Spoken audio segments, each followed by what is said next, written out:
Bienvenue sur Toratza pour le Flash Info de la parashat Shelach Lecha. Shelach Lecha, c'est l'expédition décidée par Moshe Rabbeinu, celle d'envoyer 12 explorateurs en terre d'Israël, dans l'objectif de conquérir cette terre. La raison pour laquelle cette phase de l'histoire intervient immédiatement après la critique exprimée par Myriam à l'encontre de son frère, Moshe, événement présent dans la paracha de la semaine précédente, nous dit Rashi, est afin de nous démontrer que ces explorateurs n'ont pas tiré de leçon de la punition attribuée à Myriam suite à ce péché, bien au contraire, ils exprimeront à présent une critique à l'encontre de la terre d'Israël.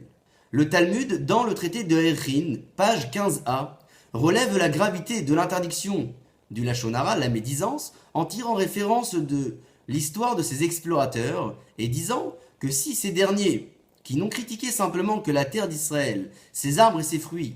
ont été punis de la sorte, ô combien serait-il nécessaire de préciser la gravité du péché transgressé par celui qui aura exprimé du Lachon Hara de la médisance à l'encontre d'une personne.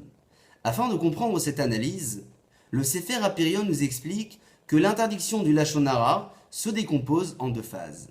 La première,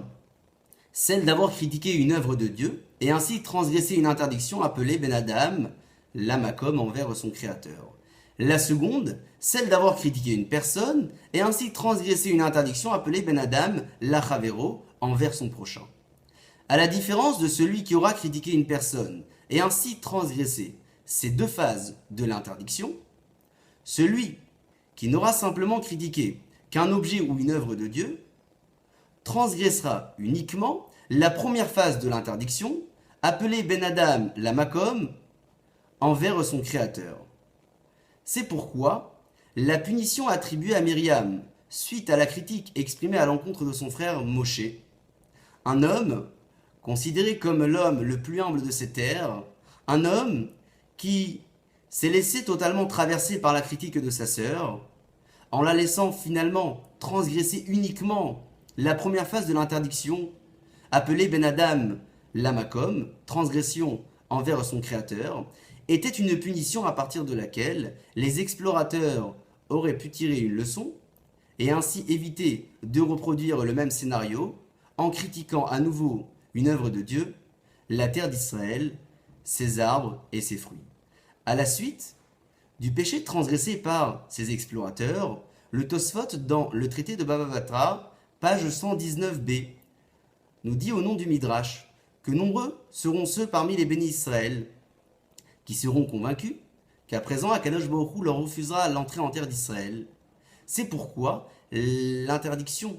de transgresser le Shabbat, dans laquelle la Torah s'est exprimée en disant Moshe Votechem, quand vous serez installés,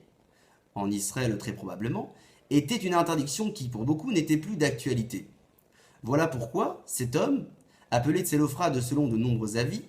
viendra sanctifier le nom de Dieu en transgressant le Shabbat aux yeux de tous, et ainsi démontrer que cette mitzvah du Shabbat était toujours d'actualité à l'instant même où il sera puni. Puisse Akadosh Baruch Hu nous aider